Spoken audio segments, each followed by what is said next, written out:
suffer from incredible chronic illness. I wrote down on a piece of paper all the things that I have. I every day deal with fibromyalgia, Sjogren's, ankylosing spondylitis, functional dyspepsia, chronic pancreatitis, migraine, occipital neuralgia, hemiplegic migraine, which are the ones that are stroke-like.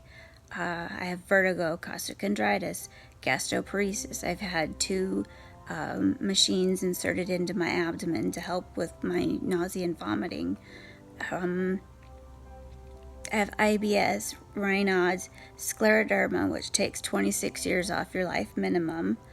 I have tinnitus, chronic fatigue. I've had 28 surgeries in 10 years.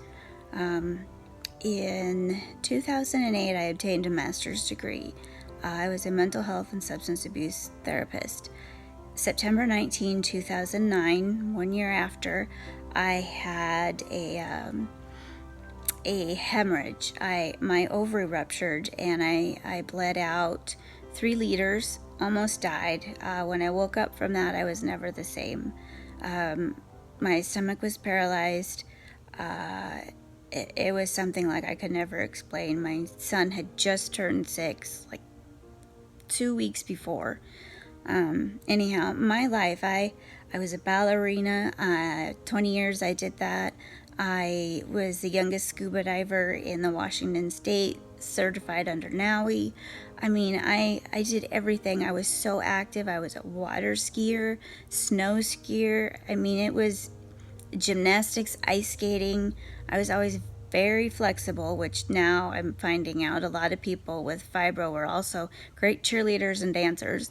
But my life has changed because I'm on day 15 of a occipital neuralgia flare-up. I have to spend the day on a heating pad, but I still have to try to function. With this erroneous opiate epidemic, they're pinning all the, well, not exactly pinning, but this is another thing I have a hard time with, is I have fibro fog. With all these diseases, when you're in this much pain and this sick, it takes over. It takes over your frontal cortex of anything. I just don't even know how to explain it. Another condition that I have is called reactive sinus tachycardia. So basically, my heart flips out and works way too fast from pain or just being sick. So, like right now, my pain levels are through the roof. But people don't believe that because of the way I can sit here and say this. My life has become basically a living hell.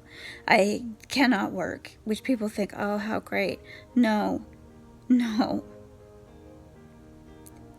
Anything but that. I spent 10 years to obtain my goal to be a mental health therapist, and 1 year after I got sick, and then I had nothing. So I'm blessed enough to live with my parents. I have a 16-year-old son. This has been hard on him. All he knows is a sick mom. So I went from being independent, active, smart, to being stuck in bed, throwing up, so much pain. I can't do anything with my family. And now you get to the point where you're just like, you don't know how you can keep going on, but you have to. So I will fight this to the end. The end might be closer than I know, but I'm gonna fight.